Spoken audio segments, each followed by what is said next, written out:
مولانا فضل الرحمان سیاست میں چلے ہوئے کارتوس ہیں، عدم اعتماد کا سب سے زیادہ فائدہ مولانا فضل الرحمان کو ہوا۔ رہنما پیپلز پارٹی فیصل کریم کنڈی کی پریس کانفرنس، جے یو آئی اور پی ٹی آئی کے ملاپ کو بڑی سیاسی تبدیلی قرار دیتے ہوئے کہا، پیپلز پارٹی یا نون لیگ ایسا کرتی تو ٹی وی پر ماضی کے بیانات چلتے۔ فضل الرحمان اپنے حلقے سے ہارے ہیں، سب مزے لینے کے بعد ان باتوں کا کیا فائدہ؟ شرجیل میمن کہتے ہیں کہ مولانا عدم اعتماد کا حصہ تھے، آج الزام لگانا مناسب نہیں۔ جی ڈی اے کی کوئی ایک پارٹی دکھائے جو عوام میں نظر آئی ہو۔ رہنما پیپلز پارٹی سعید غنی نے کہا، پیر پگارا کو مرید نذرانہ ضرور دیتے ہیں مگر ووٹ نہیں دیتے۔ مولانا فضل الرحمان صاحب کو کن القابات سے نوازتے تھے، اللہ معاف کرے، اور آج آپ دیکھیں باہم شیر و شکر ہو رہے ہیں۔ اچھی بات ہے لیکن معافی مانگو نا پہلے۔ مولانا فضل الرحمان کے پاس جانے والے پہلے ان سے معافی مانگے۔ پی ٹی آئی نے کراچی میں ایسا کون سا کام کیا جو ووٹ ملتے؟ مصطفیٰ کمال کہتے ہیں، بھارت نے کشمیر ہڑپ کیا تو جواب میں کہا سب جمعے کو کھڑے ہو جائیں، سندھ کے لوگوں کو گروی رکھ دیا گیا۔ خالد مقبول صدیقی نے کہا، ہم اپنے مینڈیٹ کی حفاظت کرنا جانتے ہیں، جو باتیں اب ہو رہی ہیں وہ الیکشن سے قبل کیوں نہیں ہوئی؟ یہ باتیں الیکشن سے پہلے کیوں نہیں کی گئی؟ الیکشن کے نتائج کے بعد یہ ایسی باتیں کرنے کی ضرورت کیوں محسوس کی گئی؟ کیا یہ محض سیاسی مفادات سے جڑی ہوئی چیزیں نہیں بنا سکتی؟ پی ٹی آئی وفد اور مولانا فضل الرحمان کی ملاقات پر نون لیگ اور پیپلز پارٹی کو تکلیف کیوں ہو رہی ہے؟ ترجمان جے یو آئی حافظ حمداللہ کا جوابی وار، دعویٰ کیا پیپلز پارٹی کا عادت نون لیگ کے خلاف رات کی تاریکی میں بانی پی ٹی آئی سے جیل میں ملاقات کے لیے منتیں کرتی رہی۔ مولانا آج بھی اپنے اصولی موقف پر قائم ہیں کہ اسٹیبلشمنٹ سیاست میں مداخلت نہ کرے۔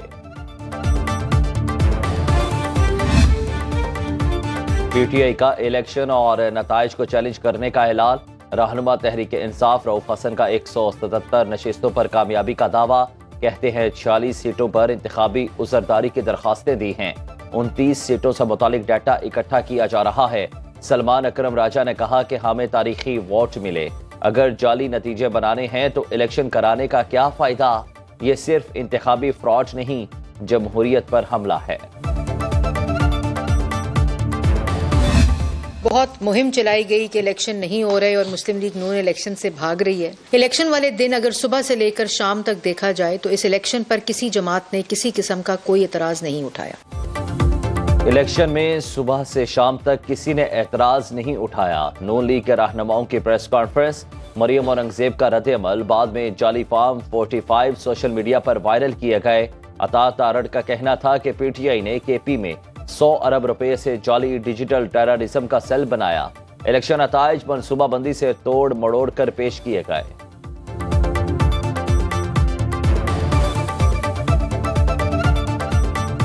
سیل قائم کیا گیا، تقریباً 100 ارب روپیہ اس پہ خرچ کیا گیا۔ یہ جو ڈیجیٹل ٹیررزم ہے، میں اس کو ڈیجیٹل ٹیررزم اس لیے کہتا ہوں کیونکہ باقاعدہ بیرونی طاقتوں کی مدد سے جعلی فارم 45 سینکڑوں کی تعداد میں سوشل میڈیا پر اپلوڈ کیے گئے۔